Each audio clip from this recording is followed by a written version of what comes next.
80 anos depois, como é que se olha para essa exposição? Porque, bom, na verdade eu não visitei essa exposição, portanto tenho menos de 80 anos, então a minha relação de chegar ou de ter contacto com essa exposição é através de documentos ou através de testemunhas que de alguma forma passaram por essa exposição e conseguem ter um testemunho sobre ela. O que mais me interessava a mim era pensar como é que essa exposição, de alguma forma, estava assente numa ideia de propaganda de um regime fascista que se instalou em Portugal e como é que ela edificou certas ideias que, apesar de hoje essa exposição não existir, elas ainda estão muito presentes na sociedade portuguesa. Então, apesar de nós termos tido uma revolução, termos tido o 25 de Abril, termos adquirido mais deveres, mais liberdades, há certas coisas que certas ideias que foram lançadas nessa exposição que ainda hoje estão presentes na sociedade portuguesa, como disse. E gostava de investigar e de pesquisar como é que essas edificações se deram, não é? Bom, o projeto, a ideia nasce um pouco sobre o meu trabalho anterior, procura muito esta relação de identidade, principalmente com o Brasil, onde eu estou a viver há 7 anos. Então os meus últimos trabalhos pensam um pouco sobre como é que se constrói essa identidade portuguesa, como é que brasileira, com um olhar português. Abordar também um dos últimos trabalhos ou entrevistas os migrantes portugueses que estão no Brasil, como é que eles se sentem enquanto migrantes lá, e daí comecei a pensar, seria interessante começar a olhar também como é que se constrói essa identidade portuguesa, paralelamente a outro trabalho que é o Atlântico, que eu vou fazer também e que tem essa relação com os dois países. Então nasce dessa vontade de entender como é que se cria uma identidade portuguesa, como é que se a destrói, como é que ela entra em ruína também. E, enfim, fiz esta proposta ao Tandimage há uns 2 anos, para bater mais ou menos com esta data, que são os 40 anos da exposição, que na altura, antes destes confinamentos, ela ia começar mais ou menos quando a exposição teve o seu início, em junho de 1940, com este adiamento que passa agora para novembro, ela quase que bate no encerramento da exposição, que na altura tinha um propósito dela ser quase a duração de 1 ano.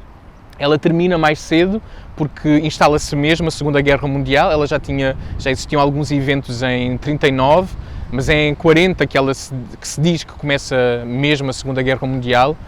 E uma exposição que tinha um caráter de propaganda para o mundo, era para mostrar ao mundo o mundo português, ou seja, uma exposição para inglês ver, ela acaba por ser uma exposição para português ver, porque com todo o mundo em estado de guerra, foram os portugueses que se viram. Então a exposição tinha esse jogo de espelhos para a própria sociedade, né? Com um espelhamento um bocadinho enviosado para uma certa tendência política, assim.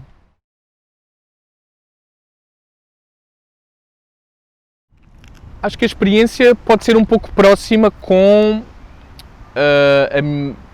a minha vontade de pesquisar sobre o trabalho, porque a partir dessas pessoas não viram a exposição também. Claro que existem ainda pessoas vivas que estiveram presentes e seria ótimo que alguém pudesse assistir também, que esteve presente noutra exposição. Ela não vai ser ele não é um trabalho para informar exatamente como é que foi aquela exposição, é pensar como é que os vestígios, as ruínas, os não espaços que ainda existem em Belém podem ser perspectivados de uma outra forma. Então,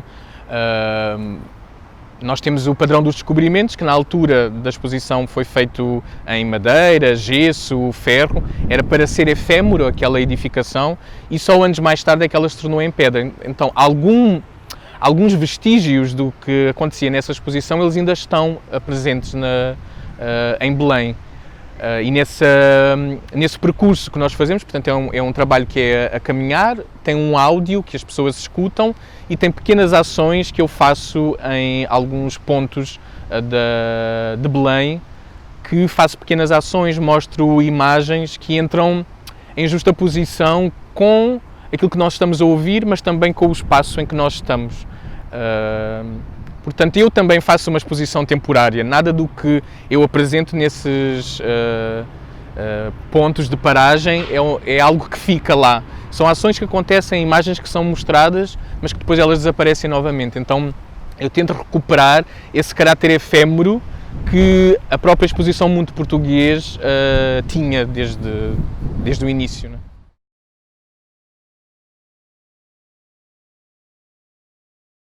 Eu faria outra pergunta para mim, que é como é que eu, enquanto português, a morar no Brasil, olho para esses descobrimentos portugueses? Porque, sem dúvida,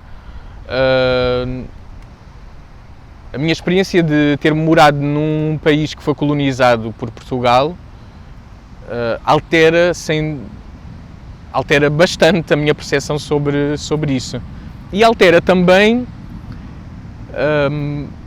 eu questionar como é que me foi dada essa história, não é?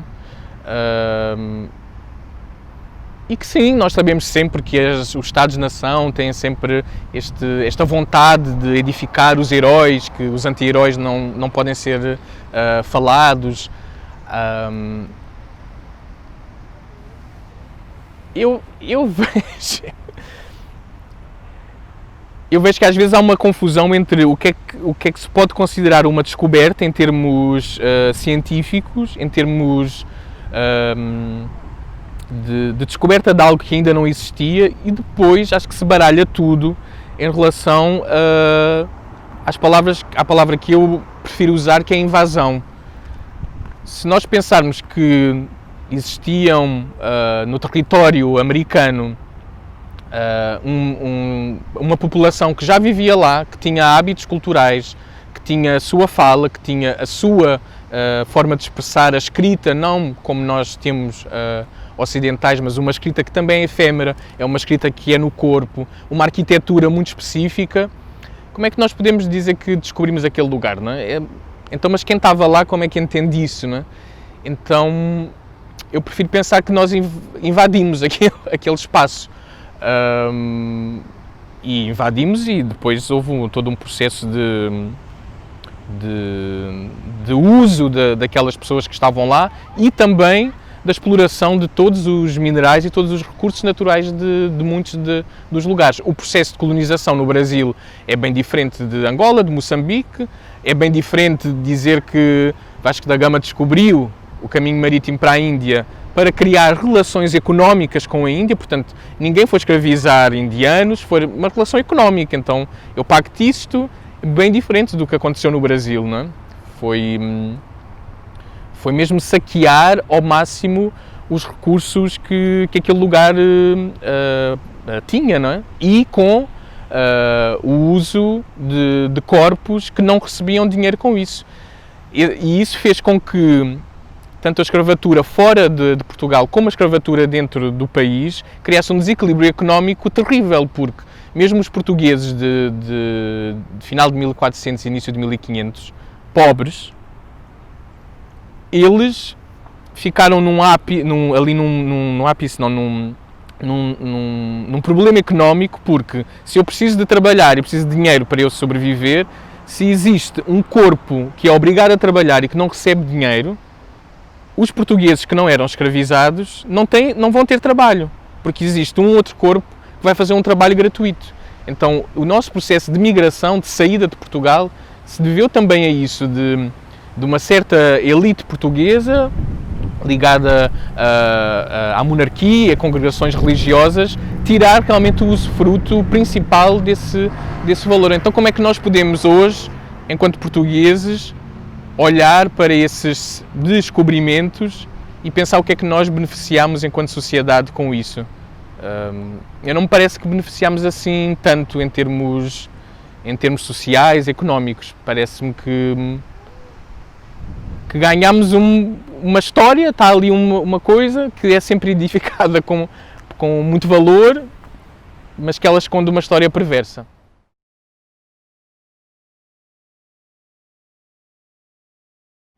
Bom, tem isto aqui que nós já falámos antes, não é? Eles não eram para acontecer tão rapidamente um a seguir ao outro, sem dúvida que se tocam em alguns pontos. O Atlântico surgiu desta vontade de eu atravessar o Atlântico com outra temporalidade. Como disse, eu estou há 7 anos entre Portugal e o Brasil. Eu levo umas 9 horas de avião para chegar lá e são 9 horas em que é quase o tempo de tu dormires e quando acordas já estás a 8.000 km de distância, mas a falar a mesma língua. Então, esse estado de jet lag, como nós falamos, é muito como chega a uma altura que é muito confuso, que tu já não sabes bem onde estás e entendes o Atlântico só como um lugar de passagem. Portanto, passas por ele e já estás noutro lugar. E eu queria pensar como é que eu atravessá-lo poderia ter outra reflexão com ele.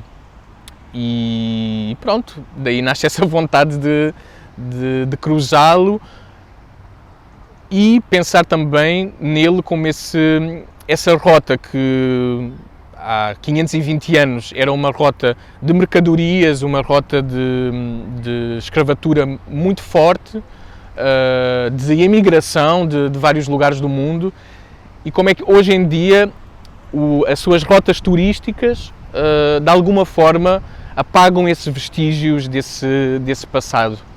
Então há aí uma justaposição entre uma viagem turística num cruzeiro e toda a história que o Atlântico pode revelar quando passamos por ele.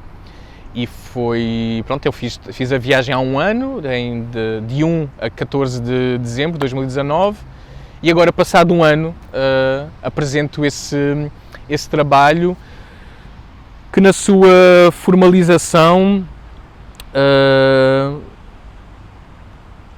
fica muito na margem entre o cinema e o teatro. Isto hoje em dia, quando a gente fala nisso, parece que é o clichê das artes contemporâneas, que é toda a gente pode filmar, então não há espetáculo nenhum que não tenha vídeo, que não tenha uma câmara que filma o que está a acontecer e que é replicado em vídeo, em preto e branco, gravou-se antes. Portanto, isso já é quase um habitué de um trabalho contemporâneo hoje em dia em palco. Mas eu queria mesmo resgatar esse lugar do cinema. Então o público vai mesmo ver um filme de 1 hora, em que não é uma experiência somente de cinema, porque eu estou a narrar as imagens que as pessoas estão a ver. Tanto a minha experiência lá, como levantar questões históricas. Portanto, ele não chega a ser cinema, porque precisa desse corpo que narra e que está não junto com o público coladinho, porque agora não podemos por causa do Covid, mas que esse narrador está no mesmo ponto de vista que o espectador. Então eu estou a narrar do mesmo ponto de vista que o público está a ver o filme e também do mesmo ponto de vista que eu vi aquelas imagens. Portanto, eu não sou protagonista disso, o vídeo não é um background, um pano de fundo, ele é uma experiência de cinema, mas que é narrada.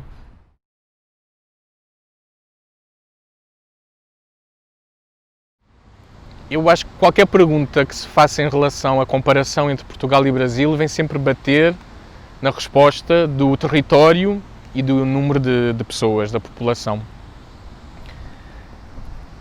E hoje em dia, com todos estes Covids, a palavra per capita faz muito, muito sentido, porque quando nós ouvimos 10.000 infectados, não sei onde, em relação a 500 ou 400 em Portugal, parece sempre que nós temos poucos, não é? Mas per capita não é isso que acontece. Então, qualquer ligação que se faça em termos numéricos e de território parecem ser um pouco sempre injustas em termos comparativos. Lá realmente existe muito mais artistas, existem muito mais espaços culturais, público ou privados, fundações, o mercado de arte, principalmente o das artes visuais, é muito mais forte, mas se formos fazer per capita não sei qual é que seria a relação.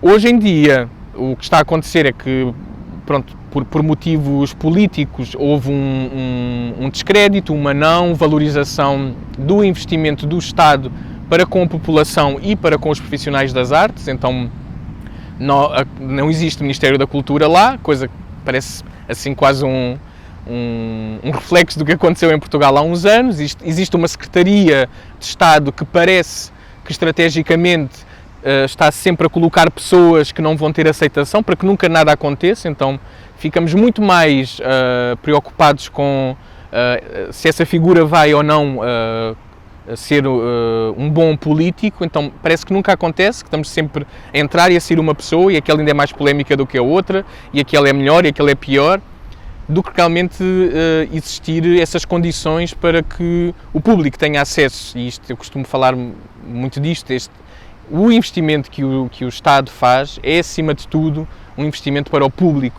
Então é o público que vai conseguir, apesar de ainda existirem bilhetes que são caros, mas o público vai, com 5 euros, poder ver um trabalho que, se fosse pagar o investimento total desse trabalho, teria que pagar um bilhete de 100 euros. E nós sabemos que isso seria impossível.